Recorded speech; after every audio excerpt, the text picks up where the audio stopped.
YS వివేక హత్య కేసులో ట్విస్ట్ల మీద ట్విస్టులు నెలకొంటున్నాయి. వివేక కుమార్తె సునీతారెడ్డి దంపతుల సహా అప్పటి సిబిఐ విచారణాధికారి రామ్ సింగ్ లపై ఛార్జ్ షీట్ దాఖలు చేశారు. ముగ్గురిపై పులివెందుల పోలీసులు ఛార్జ్ షీట్ దాఖలు చేశారు. సిబిఐ ఎస్పీ రామ్ సింగ్, సునీత, ఆమె భర్త రాజశేఖర్ రెడ్డి తమను వేధిస్తున్నారని వివేక పిఏ కృష్ణారెడ్డి కోర్టును ఆశ్రయించారు. పులివెందుల కోర్టు ఆదేశాల మేరకు ఈ నెల 15న ముగ్గురిపై కేసు నమోదు చేశారు.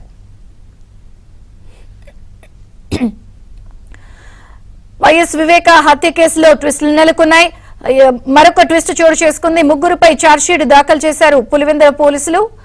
సునీతారెడ్డి దంపతులతో సహా మరిన్ని వివరాలు మా ప్రతినిధి శ్రీనివాస్ అడిగి తెలుసుకుందాం. శ్రీనివాస్, విజయ్ చంద్రిక వైఎస్ వివేక హత్య కేసుకు సంబంధించి కొత్త ట్విస్టులు ప్రారంభమయ్యాయి. రివర్స్ కేసులు పెడుతున్నారు.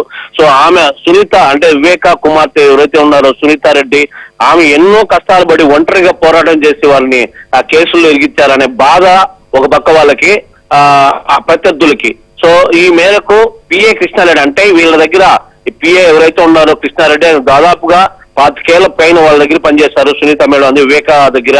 అయినా ఇప్పుడు చనిపోయిన తర్వాత కేసులని రివర్స్ అయినాక ఎంపీ అవినాష్ రెడ్డి వర్గంలో చేరి వాళ్ళ ఆదేశాల మేరకు ఇతను వీళ్ళపై కేసులు నమోదు చేయమని కోర్టులో వేయడం, ఆ తర్వాత కేసులు నమోదు చేయడం జరిగింది. ఈ ప్రధానంగా తీసుకుంటే అప్పుడు సిబిఐ విచారణ జరిగే సమయంలో ఎవరైతే ఉన్నారో సిబిఐ ఐపీఎస్ అధికారి రామ్ సింగ్, అతను ఇతన్ని పిలిపించి విచారించారు. అయితే ఆ విచారణలో భాగంగా పదే పిలిపిస్తున్నాడు, వేధిస్తున్నాడు అని చెప్పి అతను గతంలో పోలీసులను ఆశ్రయించడం జరిగింది. ఆ తర్వాత పోలీసులు కేసు నమోదు చేయకపోవడంతో పులివెందుల కోర్టులో పిటిషన్ దాఖలు జరిగింది. పులివెందుల కోర్టు ఆదేశాల మేరకు ఈ నెల 15న కేసు నమోదు చేశారు.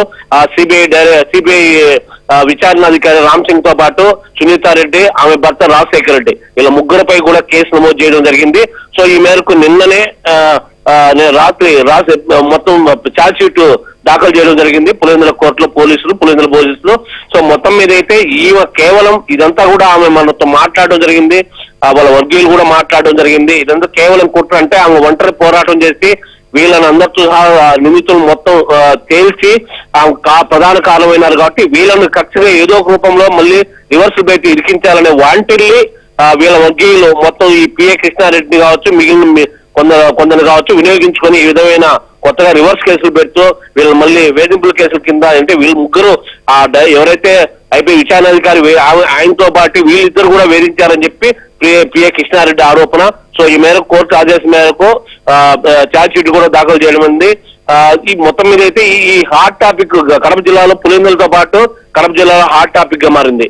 ఆమె నష్టపోయింది కాకుండా వాళ్ళపైనే రివర్స్ కేసులు పెట్టడం అనేది చాలా అన్యాయం అని చెప్పి ప్రజల్లో చర్చనీయాంశంగా మారింది. విజయ చంద్రిక. Thank you Srinivas.